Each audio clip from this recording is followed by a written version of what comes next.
제가 제목을 붙이기는 했지만 제가 봐도 좀 제목 가지고는 이해가 안 됩니다. 데살로니가 베레아. 여러분, 우리 바울 선교사님이, 바울은 정말 복음의 열정이 특별하신 분이었고요. 여러분 아시다시피 바울은 어떻게 하든지 예수 그리스도의 복음을 자기의 생애 동안 끊임없이 전하려고 하고, 누가 어떤 단체나 교회가 보내지 않았어도 본인 스스로 참 많이 다니셨어요. 여러분 잘 아시는 것처럼 바울이 2차 선교 여행을 떠나면서 바울이 이제 하나님의 인도하심을 따라 유럽 땅, 첫 유럽 성인 빌립보에 도착해서, 다른 곳도 그랬지만 바울이 이렇게 선교지를 갈 때마다 늘 바울이 갔던 곳이 우선 낯선 곳이니까 자기가 전도할 수 있는 기회를 찾기 위해서 유대인 회당을 많이 찾아갔어요. 그리고는 바울은 자기는 어떤 사람이었는지, 자기가 어떤 사람으로 이렇게 예수를 전하는지 그 이야기들을 간증처럼 많이 했어요. 빌립보에 갔을 때는 거기에 유대인 회당이 없었다고 돼 있어요. 성경에 봐요. 없다고 그랬어요. 없으니까 바울하고 일행들이 기도할 처소를 찾다가 루디아를 만납니다. 그래서 루디아 집에 가서 거기서 머물면서 복음을 전하고, 그 집이 바로 빌립보 교회가 된 것입니다. 그리고 빌립보에서 나와가지고 다음 행선지인 데살로니가까지 갔는데, 성경을 가만히 봤더니 이 17장 앞부분에 데살로니가에서 바울이 복음을 전할 때 역시 거기는 유대인 회당이 있어가지고 바울이 유대인 회당에 들어간 거예요. 가서 이제 거기서 복음을 전했는데 많은 분들이 믿었어요. 참 신기하죠? 많은 분들이 믿었는데 그 중에는 믿지 않을 뿐 아니라 바울을 대적하기 시작했습니다. 바울을 잡아다가 감옥에 갖다 넣고 이렇게 할 정도로 이렇게 심한 반대가 있었는데, 이것 때문에 바울은 그곳을 떠나서 오늘 베레아라고 하는 지역으로, 저렇게 내가 이렇게 화살표를 해놓았어요. 베레아가 쪽인데 베레아까지 왔어요. 그런데 성경이 재미있는 표현이, 베레아 사람들은 데살로니가 사람 같지 않고 훨씬 더 이렇게 여기 봤더니 너그러워서 이렇게 돼 있어요. 노블. 근데 사실은 옛날 성경이 조금 더 너그러워서보다는 조금 더 다른 표현이 있었는데, 거기 뭔가니 이 초창기에 번역할 때는 베레아 사람들은 훨씬 더 신사적이어서 그랬어요. 그게 어느 게 맞는지 몰라. 하여튼 어쨌든 바울이 복음을 전했을 때 데살로니가 사람들은 이렇게 방해를 많이 했는데, 이 베레아 사람들은 오히려 그게 그러한가 하여 바울의 말씀을 열심히 듣고, 그리고 성경 연구를 계속했다, 이렇게 되어 있습니다. 그런데 데살로니가에 있는 유대인들은 바울이 데살로니가를 떠나서 베레아에 가서 또 이 말씀을 전한다는 소식을 듣고 여기까지 와서 바울을 대적하여 바울이 복음을 전하지 못하게 하는 이 일을 방해를 했습니다.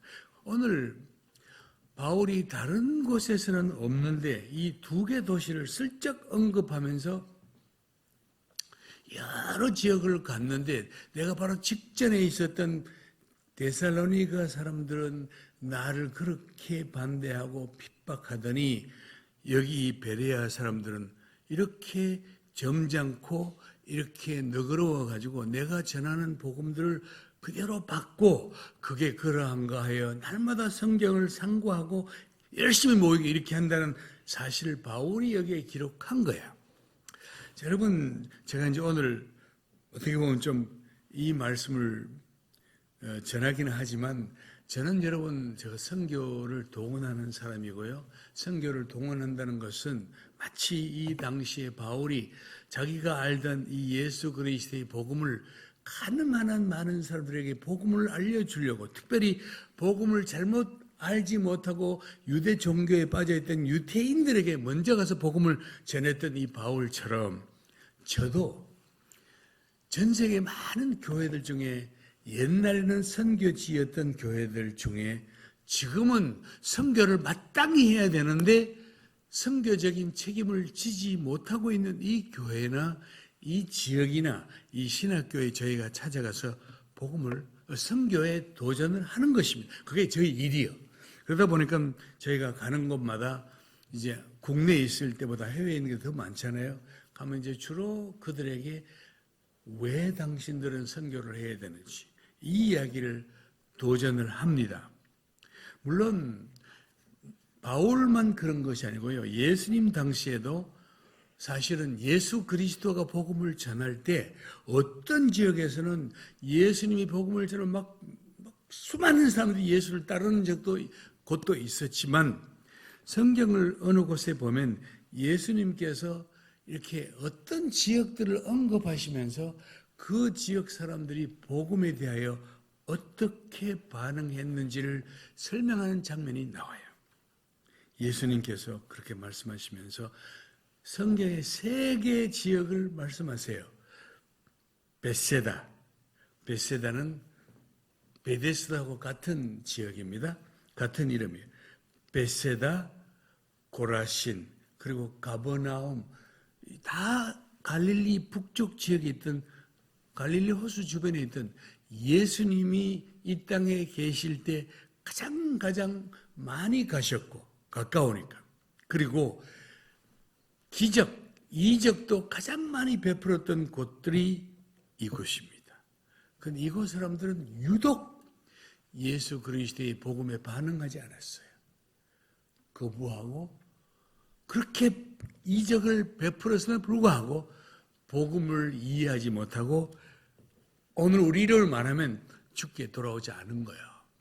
예수님은 이들을 이렇게 가르쳐서 뭐라고 하시는가니 내가 만일 너희에게 했던 이런 말씀과 이런 기적을 저 구약시대 소돔과 고모라 사람들에게 했다면 오늘 그 성들은 멸망하지 않고 지금까지 살아남아 있었을 거다. 그렇게 말하죠. 그만큼 반대가 심했어요.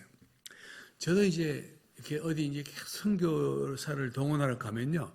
모든 사람들이 제가 선교 도전을 하면 우리가 해야 되는 이런 느낌을 다 받는 게 아니에요.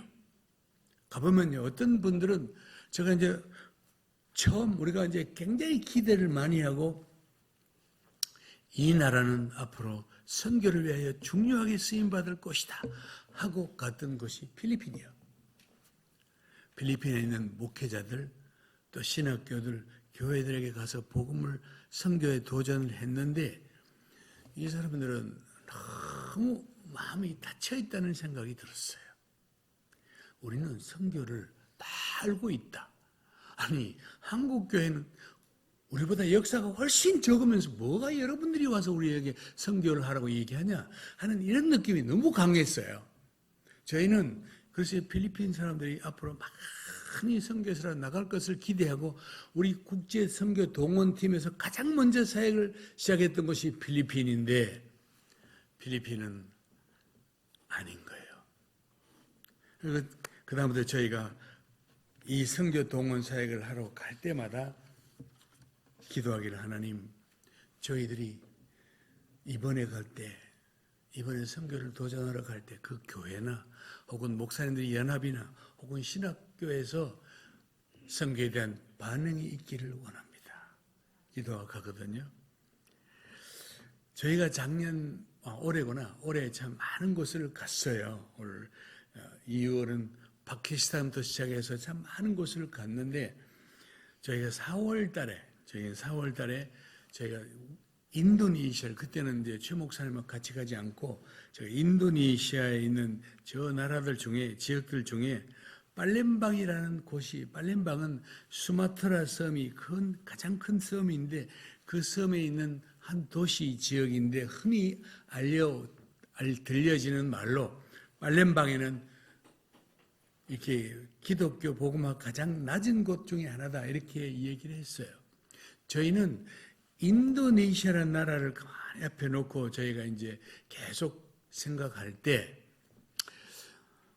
여러분 전 세계 많은 나라들 중에 제가 지난번도 와서 말씀드렸지만 그동안 선교를 주도했던 나라들, 영국이나 유럽, 독일이나 화란이나 유럽 나라들은 물론이고 미국, 북미, 미국과 캐나다도 물론이고 심지어 한국까지 지금 선교의 물결들이 거의 이렇게 사라져가고 유럽은 새로 들어오는 선교사가 거의 없어요. 한국도 급격히 한국 선교사들이 줄어들고 있습니다. 그리고 우리가 하나님 그러면 어떤 나라가 이 선교를 이어갈 수 있을까요? 그리고 우리가 이제 여러 과정을 통하여 이제 세계 선교, 세계 교회의 흐름을 보면서 인도네시아라는 나라가 눈에 딱 들어온 거예요. 아마 우리 시온 교회는 다른 교회와 달리 유독 인도네시아 선교를 많이 강조하고 우리 담임 목사님뿐 아니라 많은 성도들이 열심을 품어서 인도네시아 교회의 선교 동원에서 많이 예승으로 알고 있습니다. 여러분, 한국에 이런 교회가 아직은 없어요. 여러분 교회는 큰 교회는 아닌데 굉장히 선교에 대해서 특별히 그 인도네시아라는 한 나라를 품고 굉장히 많이 이렇게 애를 쓰고 있는 나라인데 보시다시피 저 인도네시아는 지금 금방 보여드린 것처럼 인도네시아는요 인구가 2억 8천 명입니다. 자기들은 3억이라 그러는데 정공식적인 통계가 2억 8천이면 참 우리나라의 한 6배 정도가 됩니다. 굉장히 큰 나라예요. 큰 나라고 그 큰 나라 중에 무슬림 교도들, 이슬람 교도들이죠. 무슬림 인구가 2억 4천만 명이 되는 거예요. 굉장히 세계에서 무슬림 인구가 가장 큰 나라가 인도네시아입니다. 그리고 아마 많은 분들이 생각할 때 인도네시아는 무슬림이 가장 크다. 여기만 관심을 갖고 여기만 이해를 했지 인도네시아에서 저렇게 개신교, 천주교 빼고 우리 기독교, 개신교 인구가 2,700만 명이 된다는 사실을 많은 분들이 몰라요. 2,700만이면요. 우리 한국 교회 개신교인의 4배 가까이, 거의 3배가 넘어요. 3배가 넘거든요. 한국은 800만 명입니다. 그러면 2,700만 명이 3배입니다. 그런데 저희가 이번에 4월 달에 가서 6월 달에 가서 이렇게 인도네시아 지도자들을 모아놓고 물어봤더니 한 2,000명의 선교사들이 자기들이 보내고 있는데 그중에 대부분들은 인도네시아 안에 있는 다른 지역으로 국내 선교를 하고 있고 실제로 인도네시아 교회가 해외로 보낸 선교사들은 200여 명밖에 안 되는 거예요.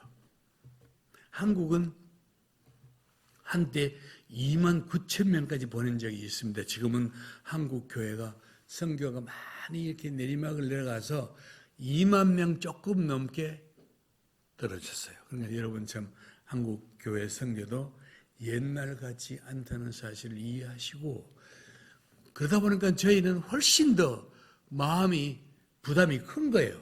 하나님 선교는 계속돼야 되는데 그동안 선교를 주도하던 선구교회는 이렇게 약화되고 거의 선교가 운동이 없어져 가고 한국 교회들이 이렇게 약화되어 가는 이 중에 우리가 어떤 나라에 가서 선교를 동원해서 이 선교 인력을 충당해야 될까요?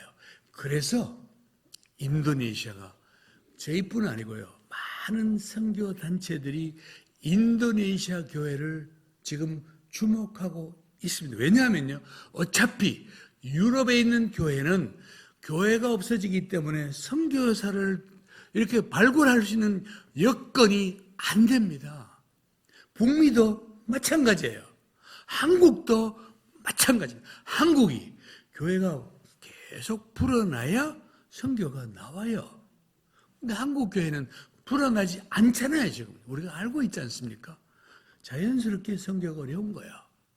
그러니까 하나님 그러면 지금 이 지구상에 있는 국가들 중에 어떤 나라가 선교의 전면에 나올 수 있을까요? 인도네시아. 아마 우리 시온교회는 방향을 참 잘 잡으셨고요. 설사 앞으로 물론 담임 목사님이 뭐 내년인가 은퇴를 하신다고 해도 이 사명은 적어도 시험교회는 주님 오실 때까지 이거 넣으시면 안 됩니다. 그만큼 중요해요. 인도네시아 교회를 가보면요, 뭐 여러분 가보신 분 많지만 한국 교회와 다른 특징이 있어요.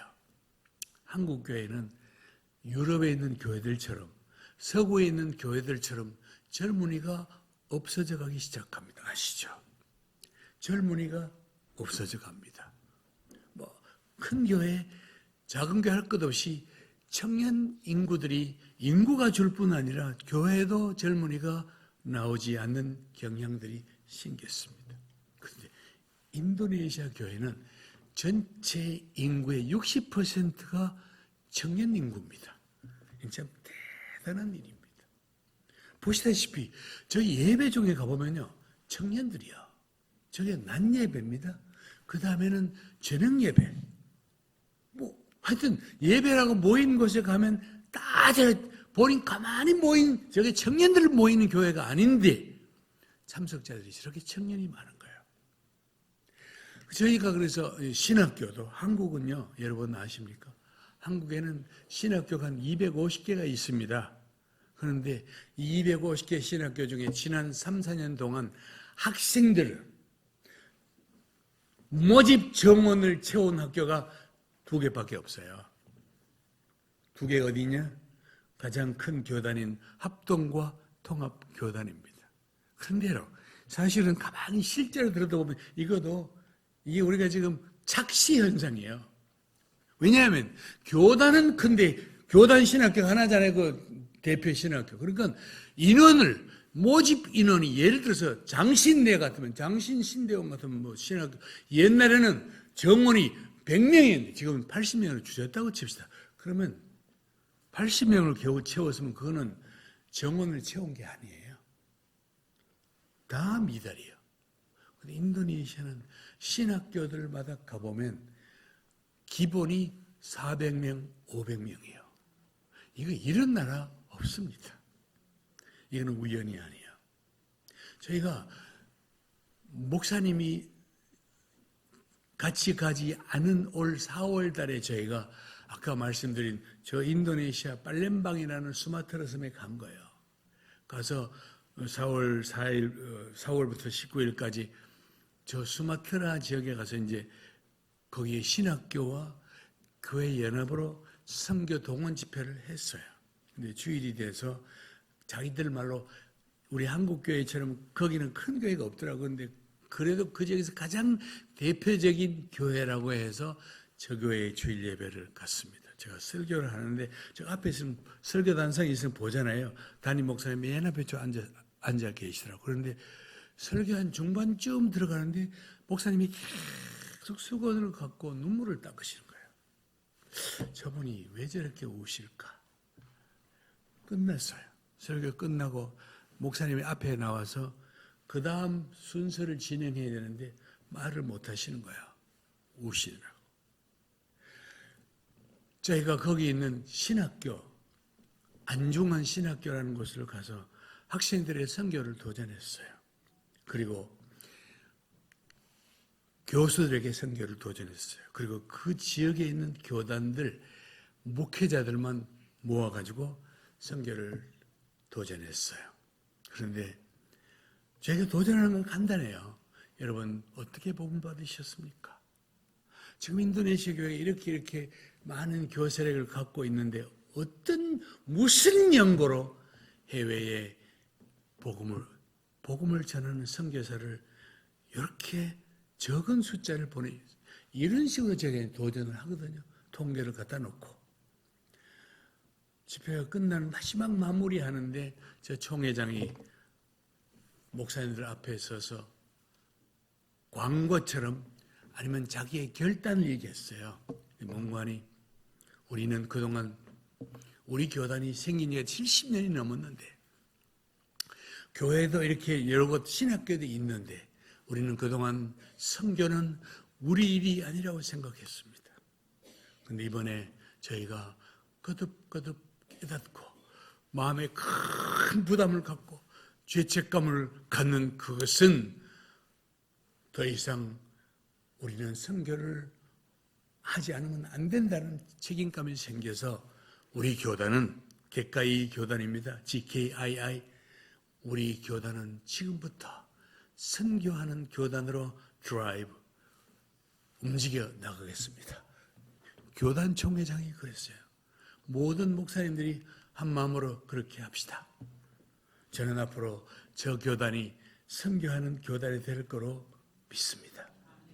자, 그리고 이번 올해 6월 3일부터 13일까지 아까 여기 권영희 권사님도 오셨고 또 카메라맨 그 집사님 가까이 카메라까지 오셨던 그 집사님 내 이름이 생각이 안 나네. 담임 목사님하고 이렇게 오셨는데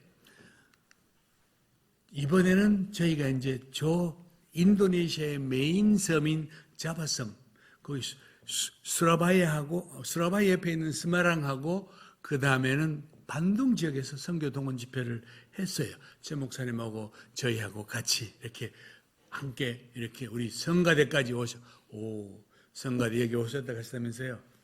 성가 합창단, 세계 선교 합창단이라고 있더만 처음으로 저기 오셨대요. 어쨌든 참 좋았어요.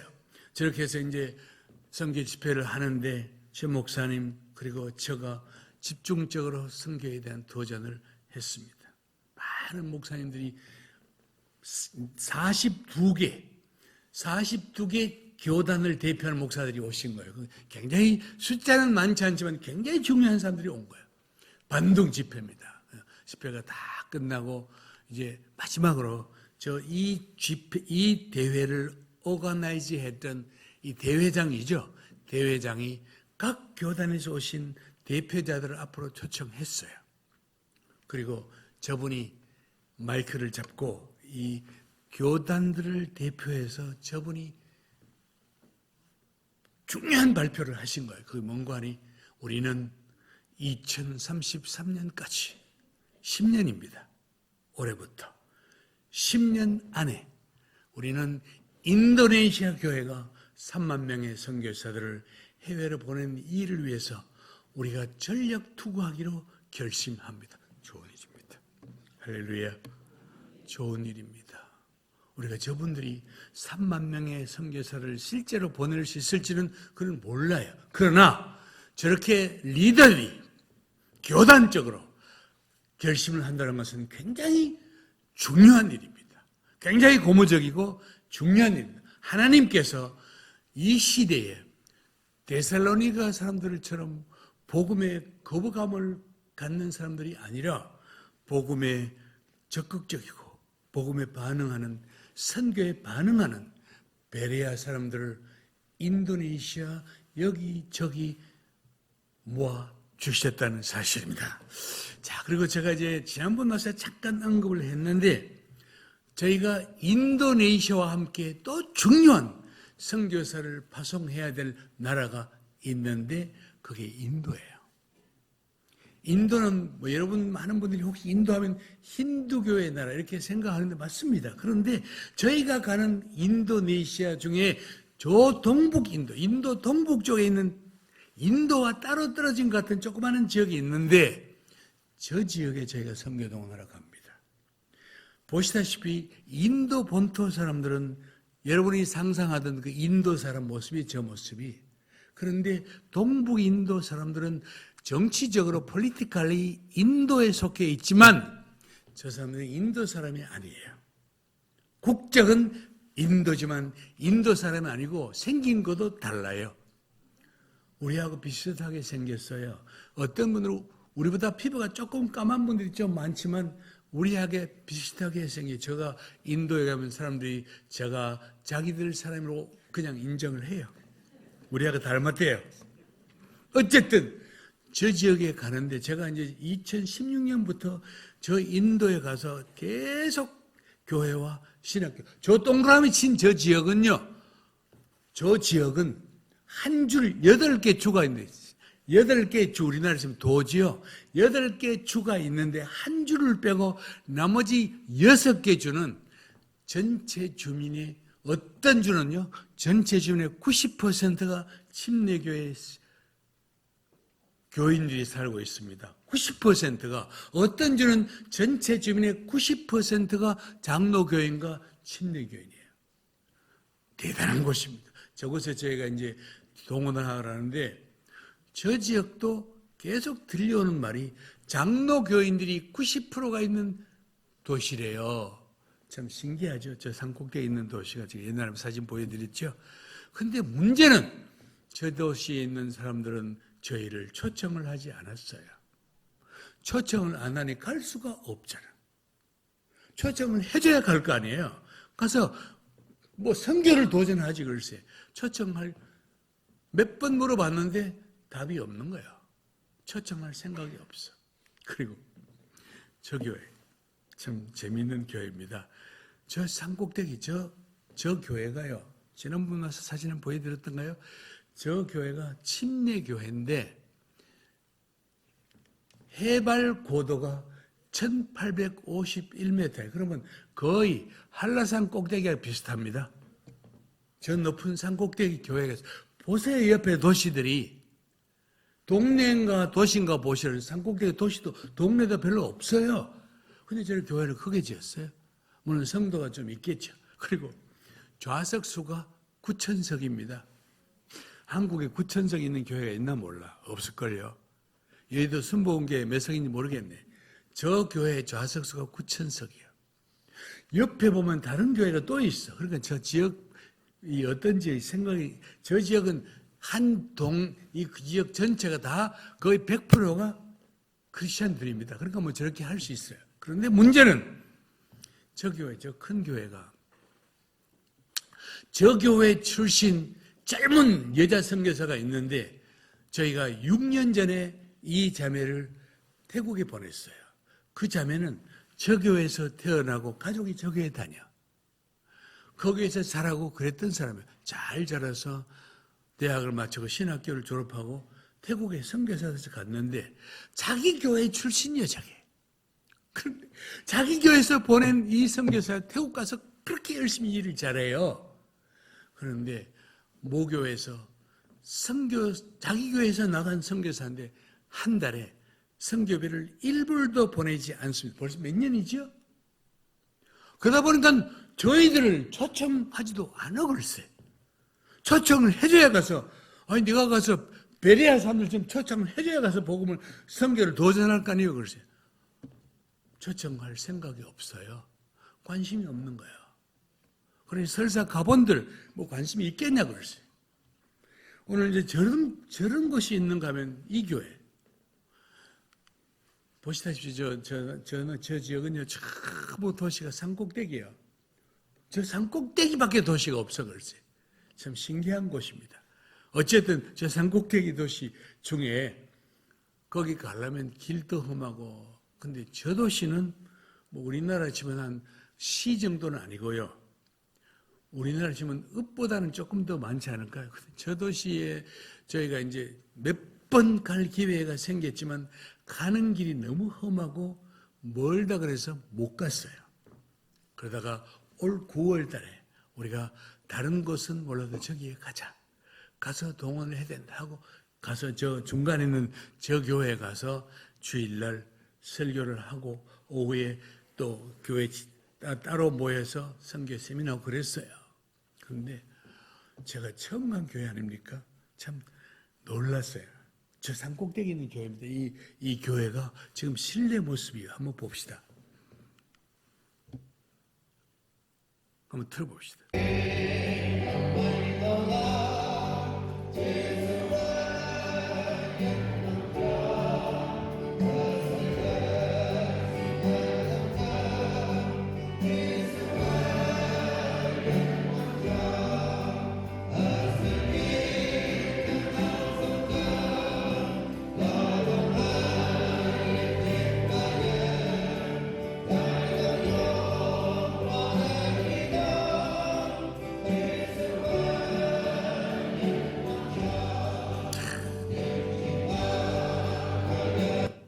여러분 신기하지 않습니까? 저 산 꼭대기에 우리가 똑같은 찬송을 쓰는 겁니다. 저분들은 복음성가를 많이 안 불러요. 그냥 찬송가에 있는 거 그대로 계속 써요.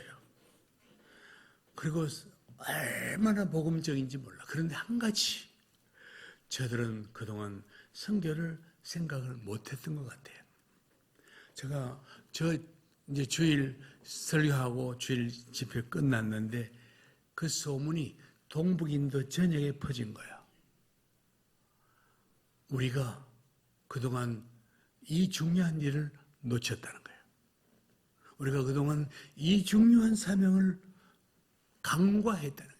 저 동그라미 친 저분이 담임 목사님이신데 너무너무 소박하게 생기셔서 글쎄, 저 큰 교회, 대형 교회 담임 목사님 같지도 않고 그냥 마치 농부처럼 생기신, 그런데 열정이 대단하신 분이요. 저분이 저 일 끝나고 바로 왔는데 계속 연락이 와요. 그저께 연락이 또 왔어. 메시지, 왓츠ap을 통해서 연락이 왔는데 근본에 저희 교회를 방문해 주시고 선교에 대한 도전을 해 주신 것 진심으로 감사드립니다. 무엇보다 이번 방문은 너무도 시기적으로 적절했습니다. 그리고 선교사님께서 주신 메시지는 저희 모든 성도들에게 큰 도전과 선교에 대한 깨우침을 주신 메시지였습니다. 저 목사님은요, 그 다음 주간, 한 주도 지나지 않고 그 다음 주간에 본인이 친히 태국까지 가신 거예요. 옆에 저 체크무늬 입고 서 있는 저 사람이 우리 단체에 일하는 젊은 청년 선교사인데 저 사람을 만나려고 담임 목사님이 직접 태국까지 가신 거예요. 가셔가지고 하룻밤을 자면서 저 젊은 선교사, 그리고 저 교회는 앞으로, 우리 교회는 앞으로 선교를 집중하는 교회, 배려합니다. 하나님 우리에게 주셨던, 하나님 우리에게 길을 열어주셨던 베레아 사람들처럼 선교에 대한 도전했을 때 관심 정도가 아니라 더 적극적으로, 그게 그러하구나, 우리가 해야 되는 일이구나, 적극적으로 나서는 교회가 되었어요. 그리고 저 아루나찰 주는요, 저기 핑크 색깔 지역은 동북인도의 맨 북쪽 주인데, 우리나라 치면 도지요, 중국하고 국경을 하고 있는 곳인데, 저기 중국 사람들은 저 핑크 지역이 자기 나라 땅이라 그래요. 인도는 저 땅은 무슨 소리예요, 우리 인도 땅인데, 이래가지고 분쟁이 늘 있는 곳인데, 그래서 저희는 저기는 한 번도 못 갔어요. 그런데 올 10월 달에 드디어 저기에서 일정이 잡혀가 저희가 갔는데, 와, 자 여러분, 한라산 높이가, 저게 한라산입니다. 1947m예요. 근데 저 동네는 2377m 꼭대기입니다. 저 위에 있는 신학교와 학생들입니다. 한번 보세요. 그리고 이게 백두산 2743, 우리나라에서 한반도에서 최고 높은 산이 백두산인데, 저희가 이번에 10월 달에 갔던 저 봄딜라라는 동네는 2480m예요. 백두산 높이하고 거의 비슷해. 그 옆에 있는 이 타왕이라는 도시는 해발 3500m. 백두산보다도 700m 더 높아. 근데 여러분, 저 산꼭대기에 가는 길이 장난이 아니더만요. 내가 이렇게 GPS를 쳤더니 길이, 이게 도대체가 사람이, 이게 차가 가는 건지, 가도 한 2시간이면 갈 수 있는 것을 10시간 갔으니까 생각해 보시라고. 그런데요, 저 산꼭대기에 교회가 있는 거예요. 우리와 똑같은 열정과 믿음과 예배를 드리는 성도들이 있는 거예요. 글쎄, 가는 곳마다 사람들이 선교에 눈을 떠가지고, 어떤 분들은 그냥, 이분들, 저 동그라미 친 저분은 어제도 또 연락 왔어. 선교사님, 우리가 앞으로 우리 쪽에서 우리가 적어도 10명이 넘는 선교사를 가장 빠른 시간에 보내겠다는 거. 그러면서 자기들이 옆에 있는 부탄이나 그다음에는 방글라데시나 옆에 있는 이 모든 나라에 자기들이 선교사를 보내되겠다는 게, 여러분, 참 대단한 일입니다. 베레아예요. 어떤 곳은 선교에 대해서 관심도 요즘 우리 한국 교회가요, 차츰차츰 선교에 대한 반응이 데살로니가 교회 같은 느낌이 든답니다. 왜냐하면 선교사들이 왔는데 자기 파송교회 선교사인데 교회가 선교 보고할 기회를 안 준대요. 그럼 어디 가서 얘기합니까? 파송교회가 선교사들이 보고할 기회를 안 준답니다. 그럼 뭐 선교 집회는 아예 없어요. 한국 청년들이 모이는 선교 한국, 한때는 6천 명이 모이더니 이제는 1,000명도 안 모여요. 그래서 안 가요. 그런데 저기는 사람들이 모여가지고 열정적으로 모여가지고 우리가 앞으로 우리가 가겠다, 우리가 한다는 거예요. 여러분, 얼마나 대단한 일입니까?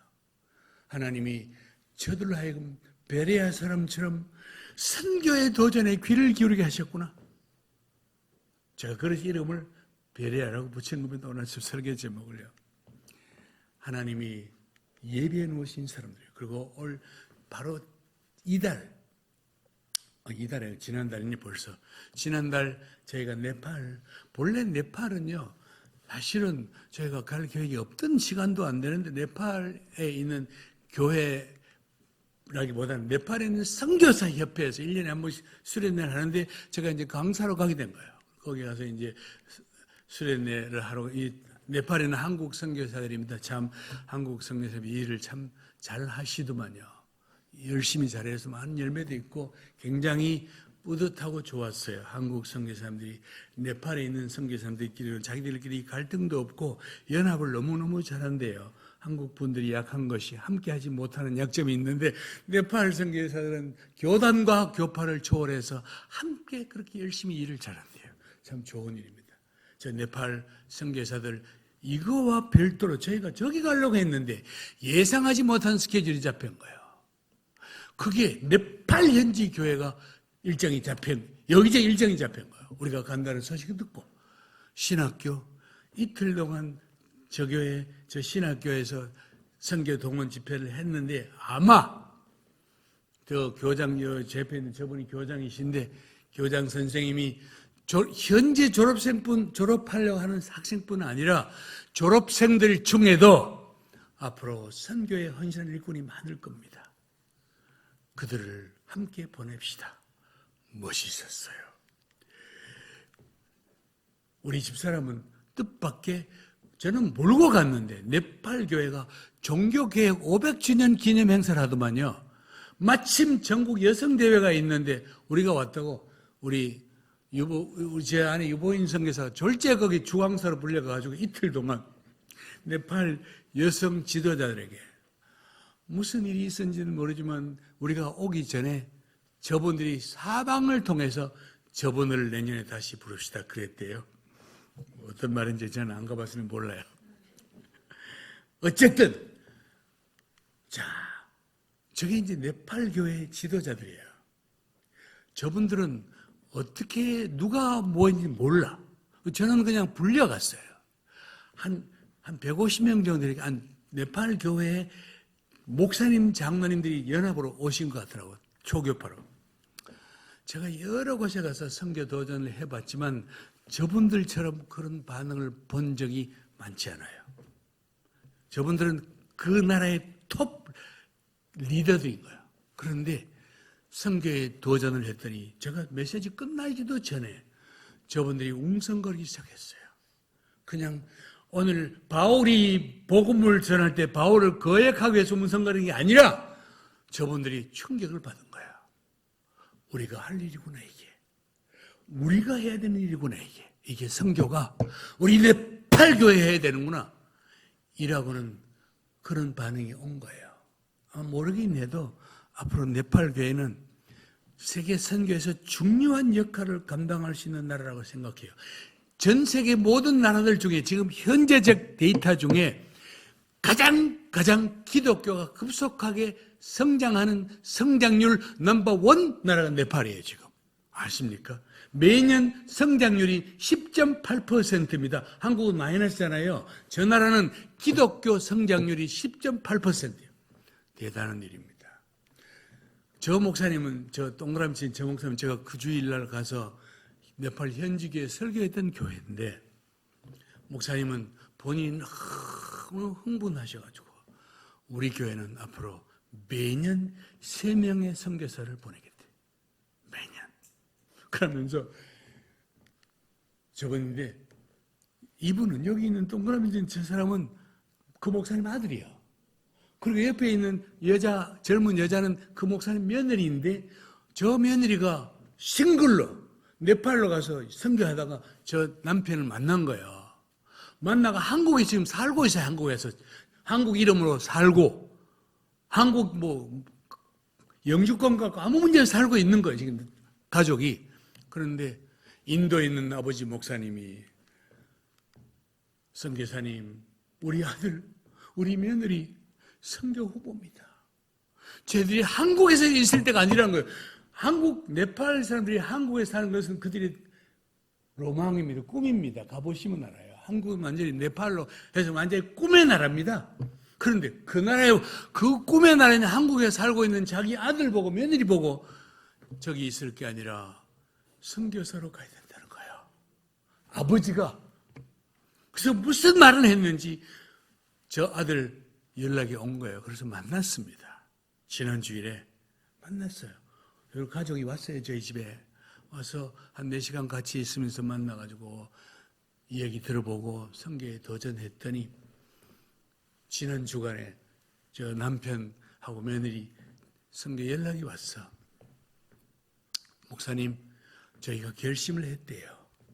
비록 아이들이 어리고 한국 생활이 좋지만 저희는 여기 이곳을 떠나서 선교사가 되기 위하여 마음을 굳혔습니다. 내년 9월 달에 있는 영입, 새 선교사 영입 오리엔테이션 저희가 들어가겠습니다. 간다는 거예요. 이거 여러분 보통 일이 아닙니다. 저는 하나님이 이렇게 네팔 사람들의 마음을 베레아 사람들처럼 바꿔놓으셨구나. 하나님의 때에 하나님의 방법으로 앞으로 여러분하고 잘 보시기 바랍니다. 네팔 교회가 어떻게 선교에 쓰임받는지. 저는 그래서 내가 바쁘긴 해도 앞으로 네팔도 내가 동원해서 계속 가야 되겠다. 이미 저 사람은 우리 네팔 선교사로 우리 팀에 와 있는 사람인데, 우리 외에게 와 있는 사람인데 거기에 교회 개척팀에 가 있다가 이번에 저희랑 같이 안내하고 따라다니더니 생각을 바꿨대요. 우리가 할 일은 네팔 교회 개척도 중요하지만 우리가 할 일은 네팔에 있는 신학교와 교회들을 선교 동원들이 저희가 자기들이 쓰임받겠다고 또 결심을 했다는 거예요. 여러분, 제가 드리는 말씀이 그겁니다.